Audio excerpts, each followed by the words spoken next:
Evet sevgili dostlar, Yol Bizi Gözler'in yeni bir yayınına daha hoş geldiniz. Bugün abonelerime özel video kapsamında Suudi Arabistan'daki hızlı tren sistemini size anlatmaya çalışacağım. Video iki bölümden oluşacak. İlk bölümde bu trenle ilgili size kısa ve genel bilgiler vermeye çalışacağım. İkinci bölümde de tren biletini nasıl alıyoruz bunu kısaca size göstermeye çalışacağım. Biliyorsunuz, belki bilmiyorsunuz, Suudi Arabistan Mekke, Medine ve Cidde arasında bir hızlı tren sistemi kurdu. Bu hızlı tren sistemi oldukça etkili ve hızlı çalışıyor. Saatte 300 kilometre hızla gidiyor değerli dostlar. Bu trenin 4 tane istasyonu var. Birinci istasyon Cidde. Aslında Cidde'de 2 tane istasyon var. Bir tanesi şehir merkezindeki Süleymaniye durağı. İkincisi havalimanındaki Terminal 1'de bulunan istasyon. Diğeri Mekke. Bir diğeri King Abdullah Economic City denilen bir durak var. Son olarak da Medine tren istasyonu şeklinde özetleyebilirim. Arkadaşlar, trende iki tane sınıf var. Bir tanesi ekonomi, diğeri de business. Bu ikisinin arasında fiyat farkı çok fazla değil. Birazdan örnekte size göstermeye çalışacağım. Rezervasyon sistemini 2 aya sonrasına kadar görebiliyorsunuz. Bu bazen değişkenlik gösteriyor. Özellikle Ramazan vesaire gibi zamanlarda gideceğiniz zaman buna bakarsınız. Ama bir ay genelde kesin. 2 aya kadar da ben görüyorum. Bunu birazdan örnekleriyle beraber bakıyor olacağız zaten. Trenlerle ilgili diğer önemli bir husus, tren istasyonları şehrin dışında arkadaşlar. Mekke'de hareme olan mesafesi 6-7 kilometre civarında. Medine'de 13-14 kilometre mesafede. Tren istasyonlarında mümkünse 30 veya 45 dakika önce istasyonda olmaya çalışın. Bunun temelde iki tane sebebi var. Bir tanesi, öncelikli olarak güvenlik çekinden geçiyorsunuz. İkincisi, bazen çok kalabalık olabiliyor. Özellikle Mekke istasyonu çok yoğun ve çok kalabalık. Bir güvenlikten geçiyorsunuz. Aynı zamanda birçok platform var. Platformlara çıkıyorsunuz. Gidip tabii treninizi ve bineceğiniz koçu, kabini bulasıya kadar bir zaman geçiyor. Onun için o zamanı mümkünse ayırmaya çalışın. Yani çok ucu ucuna gitmeyin. Treni kaçırabilirsiniz. Çünkü bu hızlı tren vaktinde hemen tık diye kalkıyor arkadaşlar. Az önce söylediğim gibi 300 kilometre hızla gidiyor. Mesela Mekke ile Medine arasını arkadaşlar 2,5 saat gibi bir zamanda alıyor. Biletlerle ilgili şöyle bir durum var. Bileti bir kez aldığınızda değiştirme opsiyonu yok arkadaşlar. Diyelim Mekke'den Medine'ye tren bileti aldınız ancak daha sonra vazgeçtiniz. Cidde'ye gitmeye karar verdiniz. Bileti değiştiremiyorsunuz. Sadece tek opsiyon iptal ediyorsunuz. İptal ettiğinizde de paranız size geri iade ediliyor. Bunun da süresi biraz uzun. Bende 14-15 günü buldu kartıma yansıması. Bunun dışında arkadaşlar, az önce söylediğim gibi Mekke'deki tren istasyonu ile harem arası 6 kilometre. Burada tek bir seçeneğiniz var. Taksi. Bu taksi de aşağı yukarı 10-15 dakika gibi bir sürede hareme, Kabe'ye ulaşıyor. Bunun dışında ücretsiz bir otobüs olduğu söyleniyor. Free Shuttle. Ancak ben oraya gittiğim zaman oradaki görevliler bunun 4 riyal gibi bir bedeli olduğunu söylediler. Ben çok anlamadım. Aslında otobüsün ücretsiz olduğu ifadesi var. Oradaki tabelalarda benzer bir şey görüyorsunuz. Ancak şoföre 4 riyal vermem gerektiği söylendi. Gittiğiniz zaman bunu kontrol edersiniz. Medine'deki tren istasyonu da arkadaşlar Mescid-i Nebevi aşağı yukarı 14 kilometre mesafede. Şehrin bayağı bir dışında. Burada da tabii önünüzdeki tek seçenek taksi. Bunun da bilgisini vermiş olayım. Şimdi bir bagaj meselesi var. Normalde kural olarak söylüyorum, yanınıza bir büyük bagaj ve bir tane el çantası alabiliyorsunuz. Kural bu. Ancak benim gördüğüm kadarıyla bu çok fazla işletilmiyor. Böyle çok strict, sıkı bir kural yok gibi. Benim yaptığım deneyimde ben bunu gözlemledim. Ancak onun da bilgisini vermiş olayım. 2-12 yaş arası çocuklar için bilet alıyorsunuz arkadaşlar. %40 gibi bir indirim var. Bunu aldığınız zaman da zaten bilgilerini girerken görüyor olacaksınız. Diğer bir husus değerli dostlar, diyelim Medine'desiniz, Mekke'ye geçeceksiniz ve umre yapmak istiyorsunuz. Arkadaşlar hızlı tren Mikat Mahalli'nde durmuyor. Ancak şöyle bir uygulama var. Tren hareket ettikten hemen sonra bir anons yapılıyor. 10 dakika içerisinde Mikat Mahalli'nde olacağı söyleniyor. Veyahut da bunu bir görevli size işte kabinleri geçerek söylüyor. Eğer ihramlıysanız işte o 10 dakikalık süre geçtikten sonra Mikat Mahalli'ni tam geçerken Umre için niyetinizi yapabilirsiniz. Hatta ben trende ihrama giren arkadaşlar da gördüm. Ee, Eğer umre yapma niyetiniz varsa dediğim gibi hızlı tren kalktıktan aşağı yukarı 10 dakika gibi bir süre içerisinde Mikat mahalline ulaşıyor. Mikat mahalline ulaştığınız zaman umre için niyetinizi yapıyor olursunuz. Evet, şimdi değerli dostlar gelelim tren biletini nasıl alacağız? Bunun için Suudi Arabistan'ın bu hızlı tren sisteminin bir web sitesi var. Bu web sitesinin adresi sar.hhr.saudi. Bunun da adresini buraya şuraya koyuyorum. Öncelikli olarak buraya giriyorsunuz arkadaşlar. Girdikten sonra şurada bakın bir timetable var.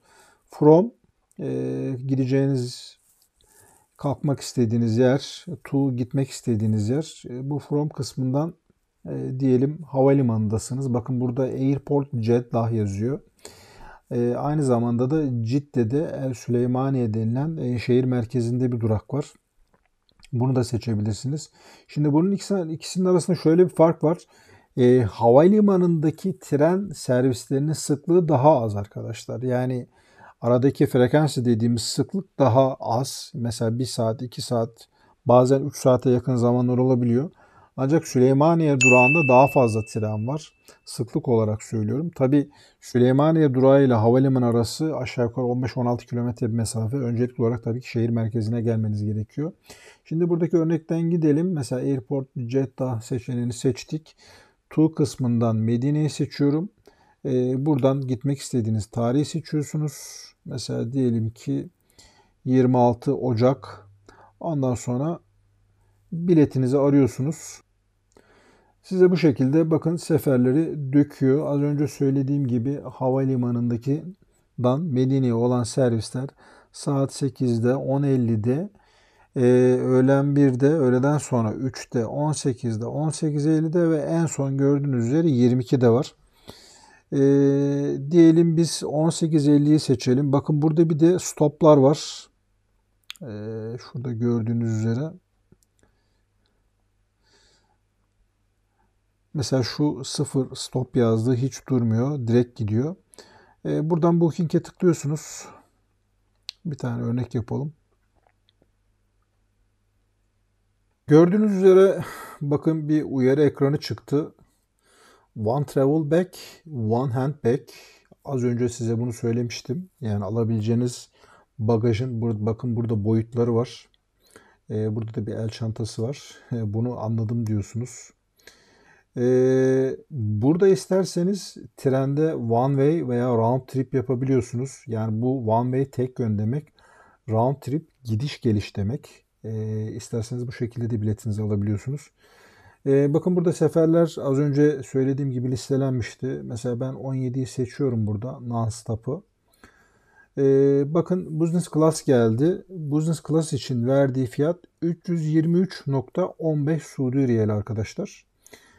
Şurada da hemen Economy Class var. Economy Class'ta da 172.50 Saudi Riyali. Bunu seçiyorsunuz. Next diyorum.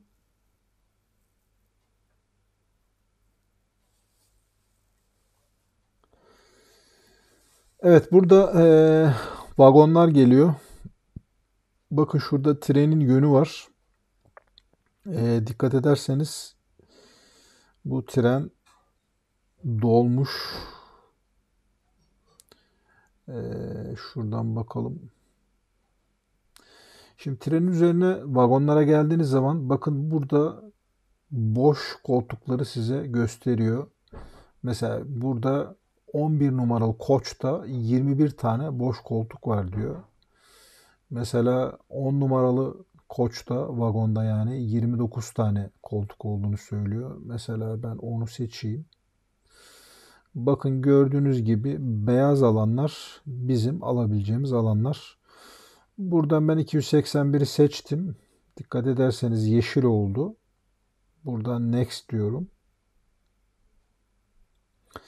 İşte işin aslında sıkıntılı kısımlarından bir tanesi burası. Buraları doldurmanız gerekiyor. First name adınız, middle name işte bir göbek adınız varsa bu pasaportta yazması gerekiyor yalnız. Genelde bizlerde ad ve soyad yazması yeterli. Mesela çift isminiz varsa buraya Murat.Ahmet de yazabilirsiniz. İşte soyadınıza Ramazan diyelim. Şuraya doğum tarihinizi girmeniz gerekiyor. Gender, cinsiyetiniz erkek diyoruz. Burada pasaportunuzu seçmeniz gerekiyor. Buraya pasaportunuzun numarasını girmeniz lazım. Bunu giriyorsunuz. Pasaportunuzun bitiş tarihini bu alana giriyorsunuz. Diyelim 2031. Buraya uyruğunuzu giriyorsunuz. Türkiye.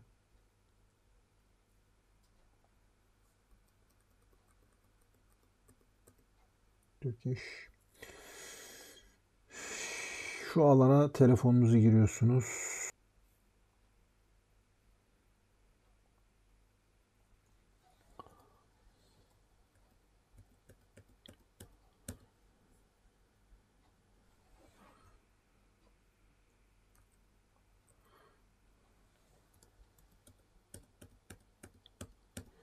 Şuraya elektronik postanızı giriyorsunuz.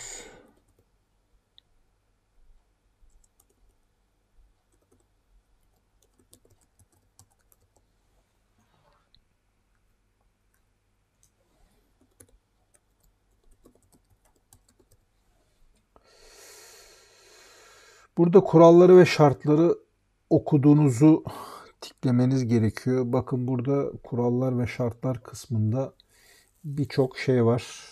Mesela işte bir numarada diyor ki customer must bring identification when buying a ticket and when traveling to ensure conformity of names and age of all customers.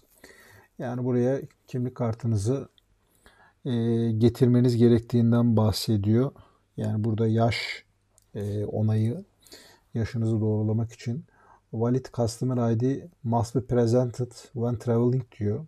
Yani seyahat etmek istediğiniz zaman pasaportunuzu göstermek zorundasınız. Customers are responsible for ensuring they hold a valid ticket applicable for their entire journey diyor. İşte baggage check-in desk will open 2 hours before departure. Boarding gate will close 10 minutes before stated departure times. Burada şunu söylüyor. Kalkış zamanından 10 dakika önce kapılar kapanır diyor. İşte 12 yaş çocuklarla ilgili burada bir kural var. Onun yanında en azından 18 yaş üstü bir vasisinin olmasından ondan bahsediyor.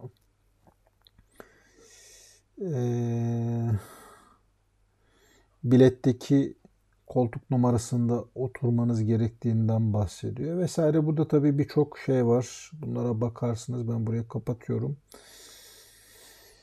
Bu kısmı doldurduktan sonra son adım pay kısmı geliyor.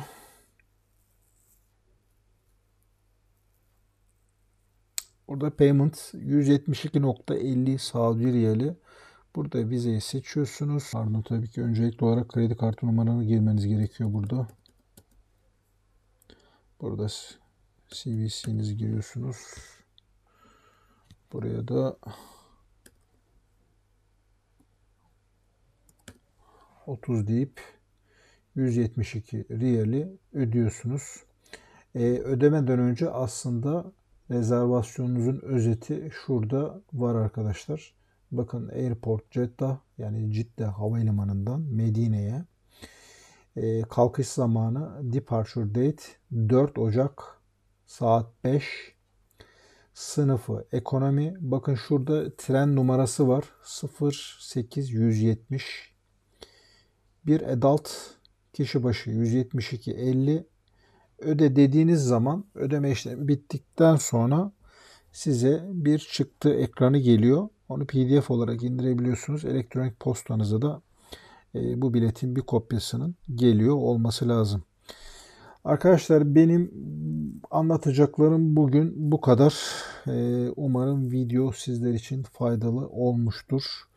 Videoyu beğendiyseniz lütfen videoyu beğenmeyi ve kanalıma abone olmayı unutmayın. Bir sonraki videoda görüşmek üzere. Herkese selamlar.